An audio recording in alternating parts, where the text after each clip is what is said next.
como de comunicación tradicional, como en sus redes sociales, pues está exhortando a hacer la declaración del impuesto sobre la renta. Tenemos plazo hasta el 31 de marzo. ¿Qué implicaciones, qué cambios, qué problemas tiene esa declaración?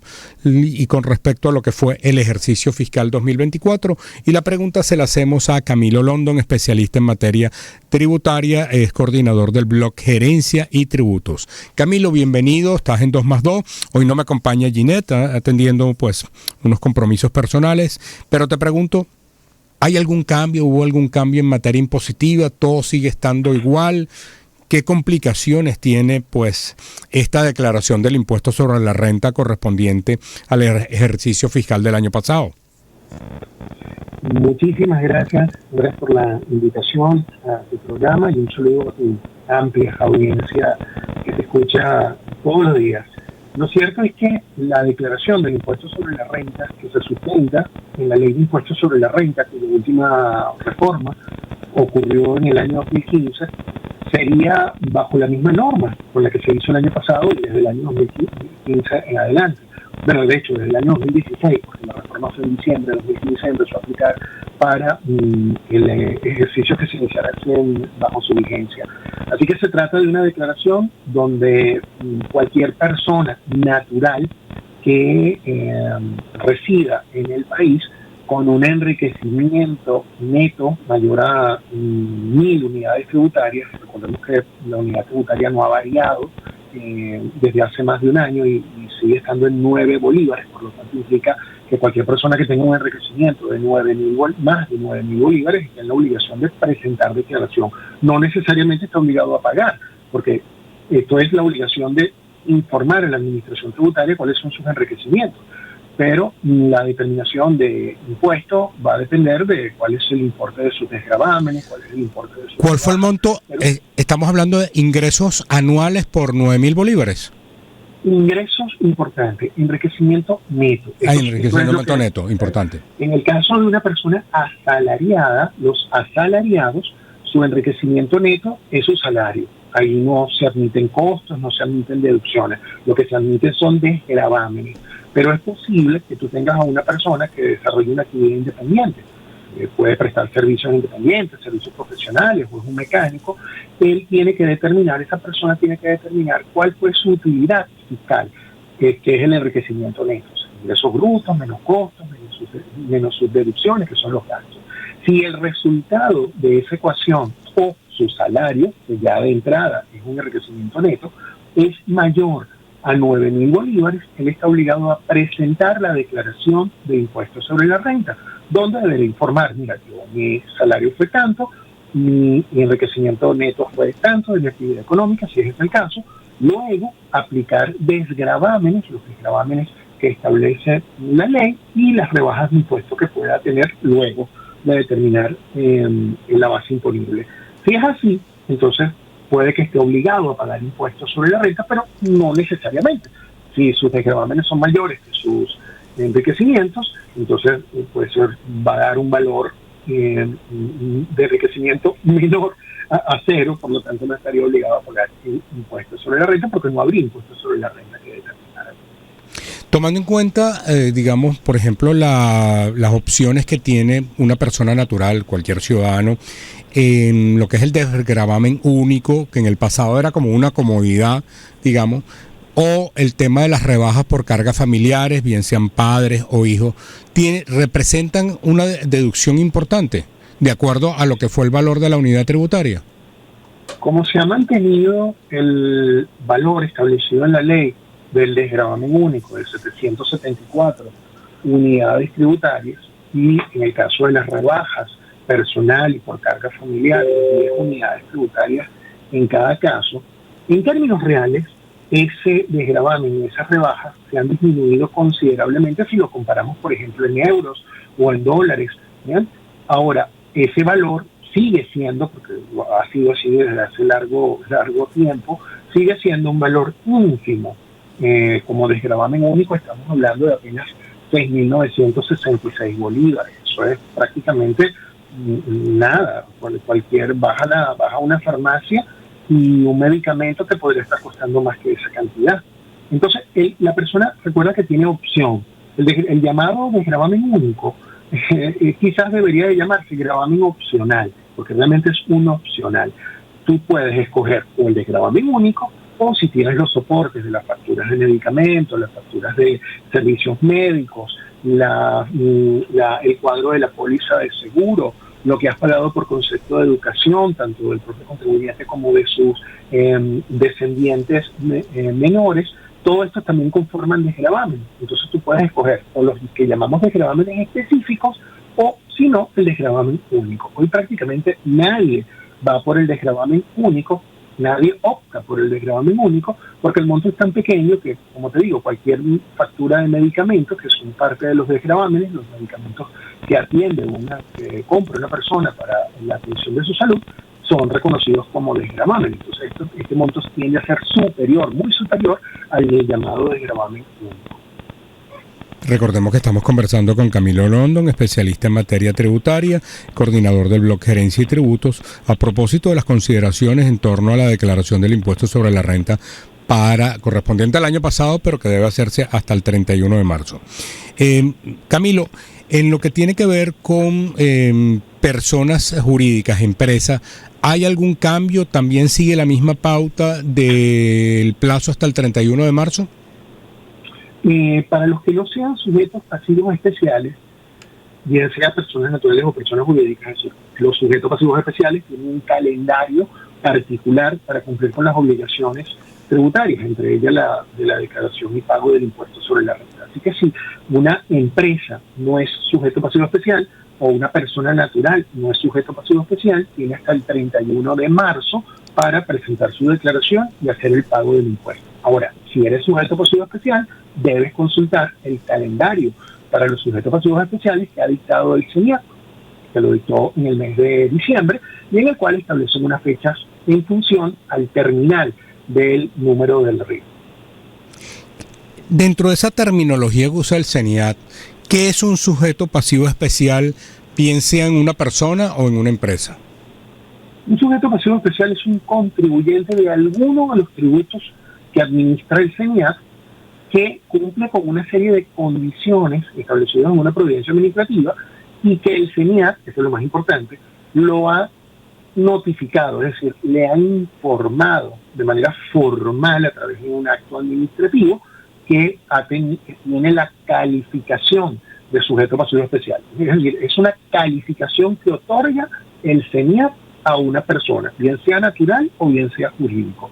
Eso no va a cambiar, digamos, en esencia, los tributos, especialmente las personas naturales, aunque hay tributos creados especialmente o específicamente para los sujetos pasivos especiales. Pero en materia de impuestos sobre la renta, el cambio o la diferencia entre ser especial o no ser especial es el ajuste por inflación fiscal, un término, digamos, técnico que aplica a comerciantes, pero en cuanto al plazo para presentar la declaración va a variar. Como te comentaba, si eres un sujeto pasivo especial, es posible que tu declaración tengas que presentarla el 31 de enero o en el transcurso del mes de febrero o en el transcurso del mes de marzo, si eres un sujeto pasivo especial. Pero si no eres un sujeto pasivo especial, porque no has recibido la notificación del CENIAC como tal, tú, para efectos de impuestos sobre la renta, tendrás un plazo de 3 meses después de finalizado tu ejercicio fiscal, el 31 de diciembre, para presentar tu declaración. Eso da el 31 de marzo. Si eres una persona natural, siempre vas a cerrar el 31 de diciembre. Si eres una persona jurídica, puede que tu fecha de cierre sea distinta al 31 de diciembre. En el caso de las personas naturales, se mantiene el fraccionamiento hasta en 3 pagos. Sí, esa es una disposición que se mantiene, donde tienen la opción de hasta en 3 porciones, donde la primera porción se paga al momento de presentar la declaración del impuesto y luego 20 días siguientes la segunda porción, si es que escoge una tercera, 20 días después la tercera porción, o sea, 40 días después de la primera. En lo que tiene que ver con sanciones para personas que no hagan la declaración o hagan los pagos o las porciones de estos pagos fuera del plazo estipulado, es decir, más allá del 31 de marzo, ¿qué consagra en este momento la legislación o las normas dictadas por el CENIAC? Esa sanción está prevista en el Código Orgánico Tributario. Y la sanción por no presentar una declaración de impuestos, es decir, omisión absoluta de la presentación de la declaración, sería de 150 tipos de cambio de la moneda de mayor valor, que son hoy el euro. Hoy son el euro el tipo de cambio de la moneda de mayor valor dictado por el Banco Central de Venezuela. Y en el caso de que lo que haya es un retraso, desde no omisión, sino un retraso en la presentación de la declaración, sin que intervenga la Administración Tributaria en una verificación o fiscalización, la sanción es de 100 tipos de cambio de la moneda de mayor valor. Vamos a hablar directamente de euros, 100 euros. Ahora, eso es el incumplimiento del deber formal de formular la declaración, de realizar la declaración de impuestos. Luego está la sanción en el caso de que de esa declaración de impuestos derive un impuesto a pagar. Si hay un impuesto a pagar, si no se paga, la sanción podría ser del 100 al 300% del tributo omitido. O en el caso de que se pague tardíamente, fíjate, distinto es omitir que pagar tarde. Si pagas tarde, sin que intervenga la Administración Tributaria, porque si interviene la Administración Tributaria, ya estás omiso si no lo habías presentado, ¿bien? Pero suponte que no viene la Administración Tributaria y tú presentas tardíamente la declaración, no tienes la multa por presentarla tarde, pero el impuesto que resulte de esa declaración que vas a pagar con retraso va a ser del 0,28% diario hasta un año. Después de un año de atraso pasa a 150%, ahí es tarifa plana, 150%, y si excede de 2 años el retraso, la sanción sería del 300% del tributo dejado de pagar oportunamente. Camilo, se ha hablado insistentemente sobre la posibilidad de una reforma tributaria. Lo han asomado los gremios empresariales. El propio presidente de la República lo ha comentado en lo que fue su alocución de comienzo de año. Te pregunto, de estos temas de impuestos sobre la renta, ¿dónde debería ponerse el foco para una reforma de que sea inminente o que sea urgente? Son muchos los aspectos de la ley de impuestos sobre la renta que requieren hoy una revisión y una adecuación en virtud de lo que se ha venido planteando a lo largo ya de más de una década desde la última reforma, casi más de una década de la última reforma. Pero específicamente en lo que atañe a la tarifa del impuesto sobre la renta, que afecta a las personas naturales, también a las empresas, pero vamos a enfocarnos en las personas naturales residentes en el país. Creo que lo más importante es ya desechar a la unidad tributaria como el marcador para establecer el porcentaje de impuestos que le corresponde pagar a cada persona y adoptar, por ejemplo, el tipo de cambio de la moneda de mayor valor, ya que ha sido adoptada en el Código Orgánico Tributario y en otras normas o en otros tributos, hacer ese cambio de ese valor de la unidad tributaria como el determinante de ese porcentaje, porque hoy, como puedes ver, un desgravamen único de solo 774 unidades tributarias es realmente desnaturalizar lo que era el desgravamen como un medio de reconocer el mínimo del ingreso que debe ser protegido en una persona natural, lo que llamamos el mínimo vital, para efecto de la consideración de capacidad contributiva, y en virtud de eso establecer un porcentaje de impuesto a la persona que efectivamente pueda pagarlo, sin que esto signifique una manera de confiscar su patrimonio o en muchos casos confiscar su salario necesario para vivir, para alimentarse, para educarse. Bueno, muchísimas gracias a Camilo London. Seguramente antes del 31 de marzo tendremos que volver a abordar este tema sobre cómo, y también va a depender de qué novedades pueda informar el CENIAT al respecto. Era Camilo London, especialista en materia tributaria. Pueden seguirlo. Camilo, ¿alguna red social donde la gente pueda enterarse de estos temas? Sí, @gerencia y tributos. Muy sencillo, @gerencia y tributos. Y bueno, también en el blog Gerencia y Tributos sobre estos temas en materia tributaria. Vamos con publicidad. Power Gold, el bocadito masticable más innovador contra pulgas y garrapatas en perros, está disponible en 5 presentaciones individuales desde 2 kilogramos hasta 56 kilos de peso. Los perritos empiezan su protección desde las 8 semanas de edad y 2 kilos de peso. Perritos poderosos que disfrutan la vida sin temor a los peligros de las pulgas y garrapatas.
O comenzar la mañana como para quedar con amigos. Es el nexo que reúne a los compañeros de trabajo en los ratos libres. Es la sobremesa que estira sin prisas. Es también la necesaria pausa en los viajes. Precisamente conocer el precio de un café con leche, por buscar una variedad más universal, permite saber el costo de la vida de un país, y para los viajeros también es un parámetro para descubrir cuáles son los destinos más caros y los más baratos. De hecho, The Wall Street Journal, desde principios del año 2000, ha impulsado el indicador que se llama el Café Latte Index, que compara el precio de esta bebida en los Starbucks en el mundo, como una especie de el índice McDonald's, por lo que cuesta un Big Mac. Podemos decir que en España está en una franja media donde el café latte de Starbucks cuesta un promedio de 4,40 euros, mientras que un café con leche puede variar según la ciudad y el tipo de local. Según Numbeo, el precio medio es de 2,40 euros en Madrid. baja a 2,31. En Barcelona está en 2 euros. En Bilbao, 1,92. En Málaga y 1,78 en Vigo, Galicia. Si cruzamos la frontera hacia Portugal, el promedio sale en unos 2,46 en Lisboa. Desciende a 2,08 en Oporto y está en 1,62 en Braga. Pero si tomamos un café con leche en alguno de los Starbucks del país del Portugal, habrá que pagar 3,40 euros, un poco menos que en España. En Andorra, al norte de España, en los Pirineos, para cerrar este viaje cafetero por la península ibérica, un café Amlet en el centro de Andorra la Vieja está en 2,58 euros, mientras que en el bar de un pueblo, pongamos que la Massana, está en 2,83. En tanto, esta bebida en uno de los Starbucks de su capital se paga 3,20 euros. Esto lo estamos leyendo en nationalgeographic.com. 11:34 de la mañana. Flash informativo. Estos son los titulares de 2 más 2. Bueno, comentábamos que hoy es el día del Cine Nacional en la Asociación de Distribuidores de Cine, la SOINCI. Tiene data donde prácticamente la afluencia al ver cine venezolano fue menos del 1% durante el año pasado, lo que tiene que ver con cine nacional, y Intensamente, en cambio, fue la película más taquillera con más de 1.200.000 espectadores. En otras informaciones, ya entrando en la materia económica, índice de la Bolsa de Valores de Caracas culminó este lunes con un descenso en el IBC de 0,62%. En Unión Radio tiene como nota de apertura que gobernadores y diputados se elegirán el 27 de abril, dentro de 3 meses. Y también Unión Radio tiene unas declaraciones que dio el director de la Asociación Latinoamericana de Petroleros del Estado de Texas, Alejandro Terán, quien afirma que con 25.000 millones, PDVSA podrá producir entre 1,5 millones y 2 millones de barriles diarios. Hay que ver qué empresas podrían sumarse a aportar ese capital. Mundo UR anuncia en subasta en la Bolsa de Valores de Caracas por la tecnología 4G y 5G, lo dijo el presidente Nicolás Maduro, que se va a realizar a partir de mañana. Petroguía, Valero y Chevron concentran 62% del petróleo exportado por Venezuela a los Estados Unidos. Banca y Negocios, banca privada, concentró 65% de la cartera de créditos al cierre del año 2024. El Banco de Venezuela fue el líder en la cartera de préstamos, pero en privado, en primer lugar está BBVA, en segundo lugar Banesco. Venezolana de Televisión, en su sección de economía, sector empresarial privado apoya el desarrollo de las zonas económicas especiales en el litoral central. También en últimas noticias sobre la misma materia, el presidente Maduro afirmó que son fundamentales para acabar con la dependencia del petróleo. El mandatario resaltó que las zonas económicas especiales no son un abandono de los principios socialistas, sino una evolución del socialismo. FedeAgro asegura no estar en capacidad de declarar impuestos a nivel industrial. El presidente de esa organización gremial dijo que el suministro de combustible también afecta las actividades. Tal cual, alertan incremento de muertes por enfermedades ocupacionales en las empresas de la Corporación Venezolana de Guayana, la CBG. Los trabajadores refirieron al Hospital de Trabajadores que el Hospital de Trabajadores de Guayana no cuenta con la capacidad para atender a todos los enfermos ocupacionales. Y finalmente, en Crónica 1, Consecomercio invita al CENIAT a trabajar con una transición eficiente a la facturación digital. 11:37 de la mañana. Micrófono abierto de 2 más 2. Bueno, 11:37 de la mañana. ¿Qué está pasando con el mercado inmobiliario en nuestra ciudad, pero también en lo que tiene en el país? Y la pregunta se la hacemos a Martín Fernández, director de la firma TIR Inmobiliaria. Martín, bienvenido a 2 más 2. Ginette hoy no me acompaña y te pregunto, ¿Cómo cerró el año 2024 en la ciudad de Caracas? ¿Cómo se comportaron los precios? ¿Ha habido alguna recuperación o siguen, digamos, estáticos? ¿Hay algunas zonas que están moviéndose más que otras? Buenos días, Andrés. Gracias por esta oportunidad. Bueno, en el año 2024 se venía presentando un pequeño crecimiento de los precios a una tasa baja, ¿okay? No estamos hablando de una recuperación de los precios, pero sí se notó que hay como un mayor enfoque a los buenos sectores,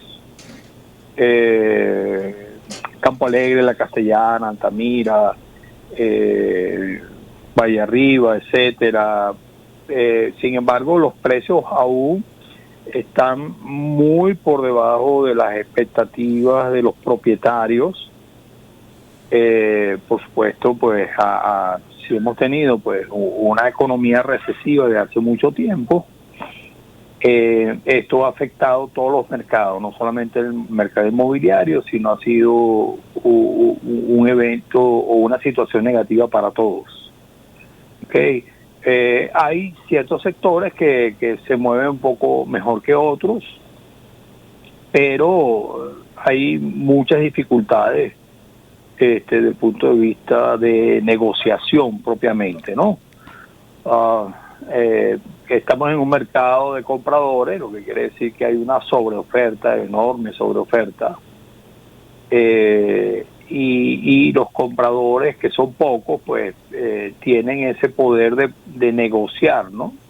Y dependiendo de qué tan flexible sea el que está ofreciendo, a ver si sea en venta o en alquiler, okay, permite que se haga esa rebaja o ese descuento porque están pidiendo los compradores, pues.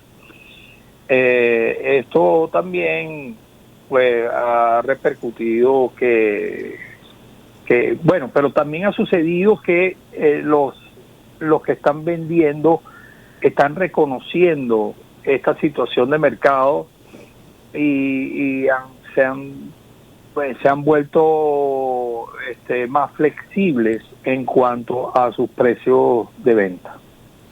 Recordemos que estamos conversando con Martín Fernández, analista del sector inmobiliario, director de la firma TIR Inmobiliaria. Cuando estamos hablando de el comportamiento en esas zonas que podríamos ser catalogadas premium en Caracas, estamos hablando de un precio del metro cuadrado ¿de cuánto? Bueno, lo que pasa es que es un poco, digamos, osado poder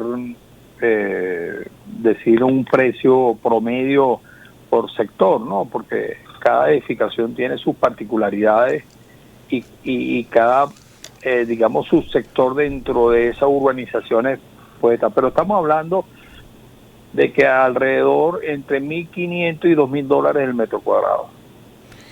Eso comparativo... en apartamento. En apartamento. Eso comparativamente con respecto a sitios premium en otras capitales de América Latina, sigue siendo un precio, digamos, una oportunidad para quien lo vea, para quien tenga por supuesto el dinero y para quien lo vea como inversión. Sí, bueno, si tú comparas con otras ciudades, estamos trasladándonos a otros países.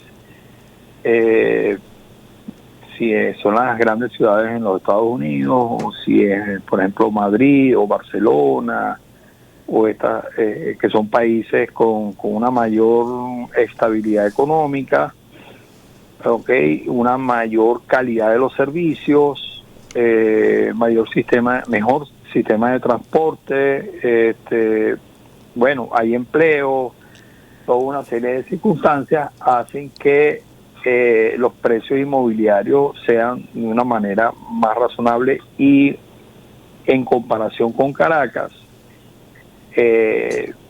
todavía, en mi opinión, pienso que no es comparable, vamos a decirlo, ¿no? O sea, los precios son atractivos porque han descendido históricamente, cuando nuestra ciudad capital y en toda Venezuela, cuando ocurren situaciones o eventos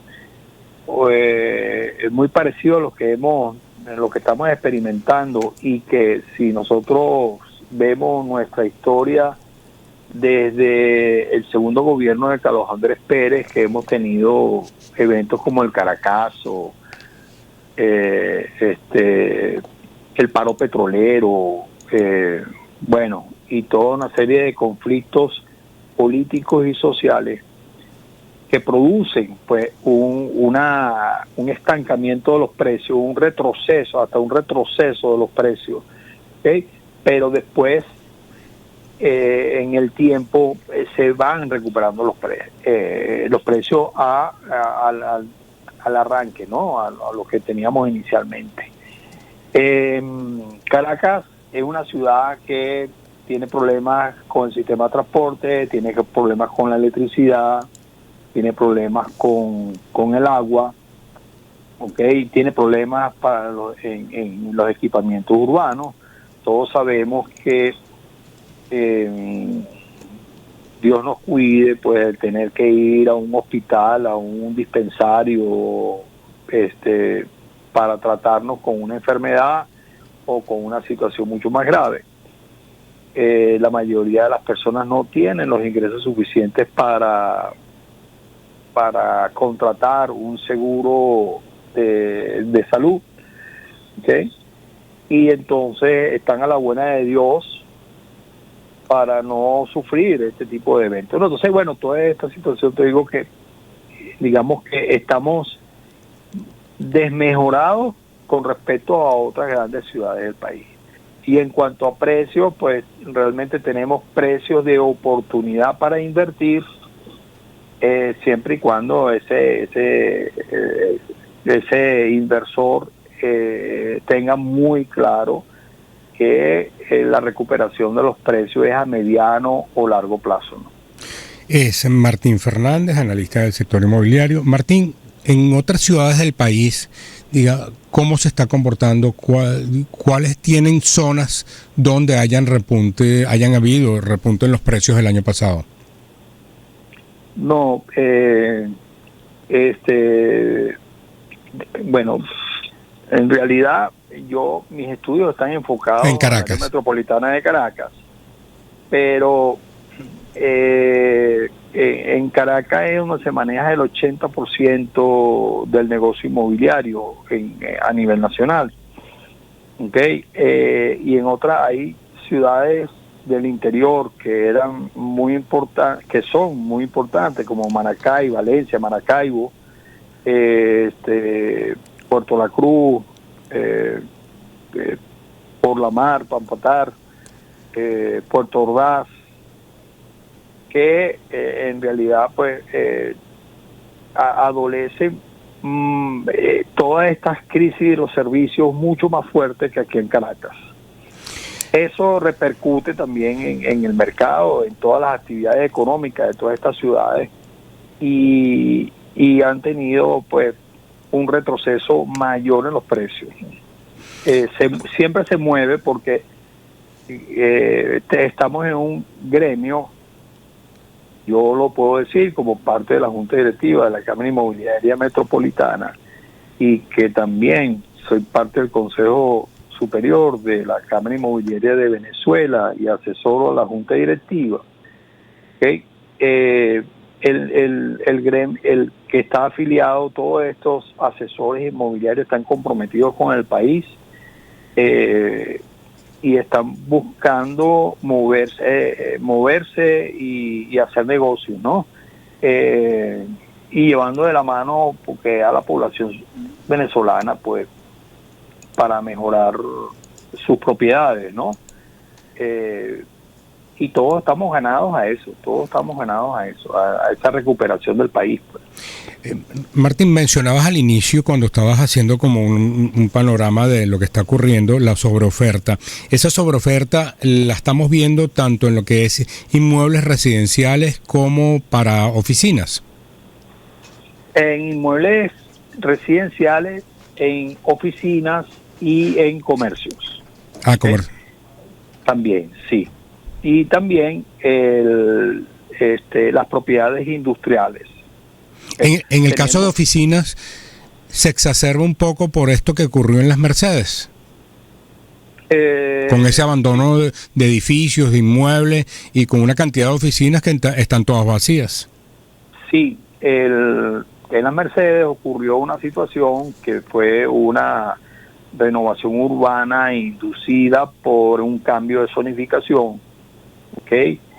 Pero eso estuvo acompañado porque se hizo ese cambio de zonificación y no ocurrió cambio. Recuerden que las Mercedes anteriormente era residencial, después se fue convirtiendo las casas residenciales en comercios, restaurantes, comercios de ferretería, de venta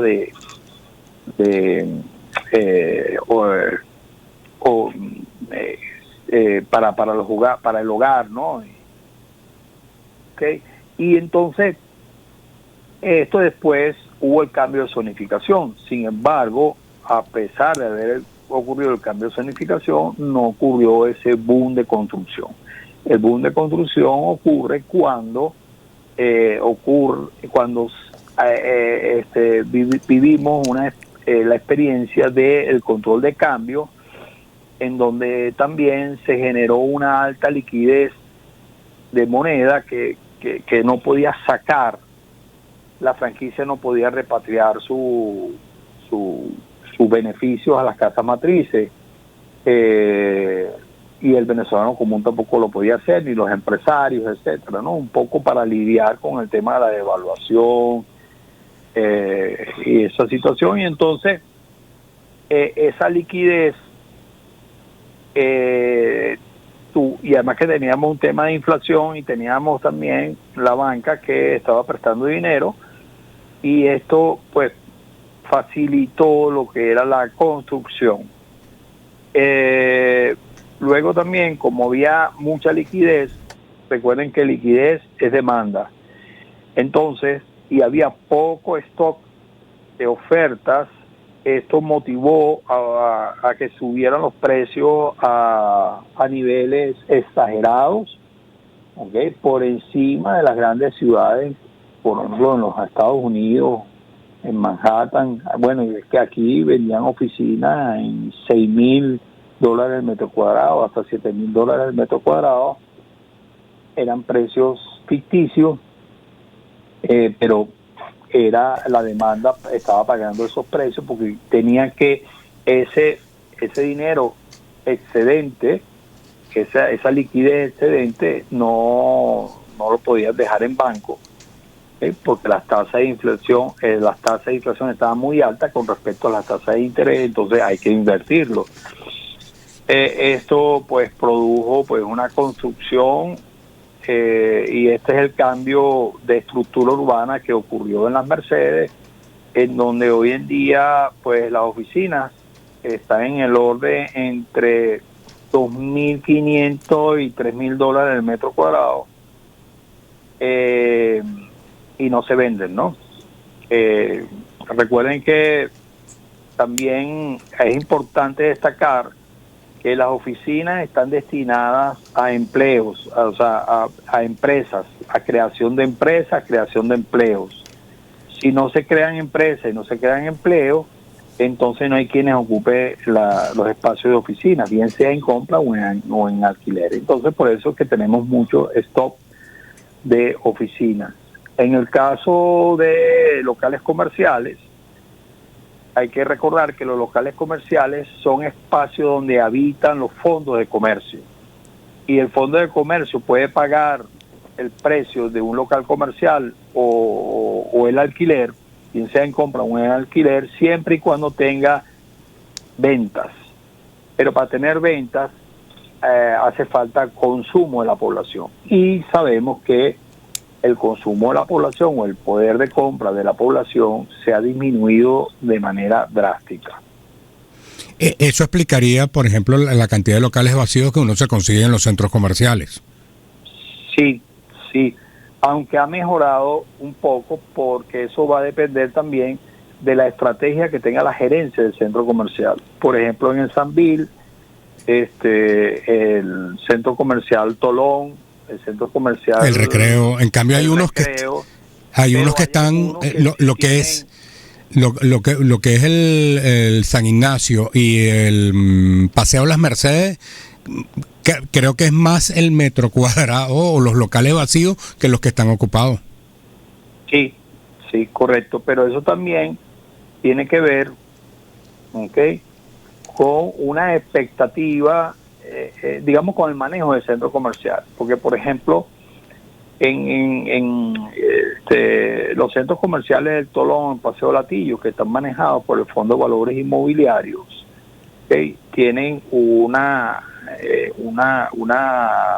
inteligencia, vamos a decirlo así, en cuanto al manejo del centro comercial. Igual pasa en el Sambil, que es administrado por la empresa de Cohen, y que ellos buscan la manera de ocupar los locales comerciales, y para ocuparlos negocian y bajan los cánones de arrendamiento, o llegan pues a unos términos de ganar, con tal de que no exista esa vacancia en el centro comercial. Igual pasa en el centro comercial El Recreo, pero hay, por ejemplo, situaciones como en el otro centro comercial que tú mencionaste, de Paseo Las Mercedes, que hay muchos locales vacíos, pero porque también son propietarios, o sea, está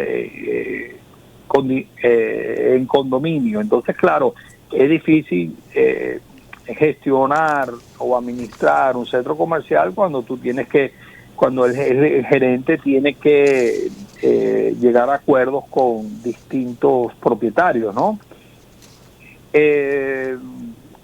Pero hay otros centros comerciales que sí funcionan muy bien, ¿no? Y su vacancia es baja.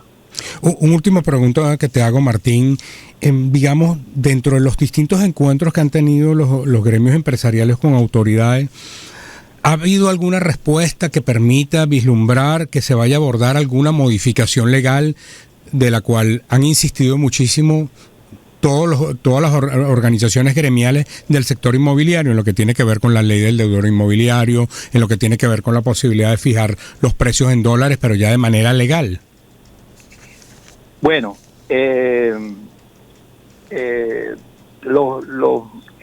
la Cámara Inmobiliaria de Venezuela y los demás, y la Cámara Inmobiliaria Metropolitana, y todos estamos haciendo esfuerzos para negociar con el gobierno o los, digamos, responsables de las distintas regulaciones que existen en la actualidad, para un poco flexibilizar y que la economía se abra, ¿no? Y se reactive, pues, desde el punto de vista, claro, lo legal ayuda mucho. Existen leyes como la regulación alquiler, existe eso mismo que tú mencionas, el tema de la dolarización, que aunque todos sabemos y que tenemos una economía prácticamente dolarizada por completo, pero le falta un toque más legal. Está la ley también de deudor hipotecario, la ley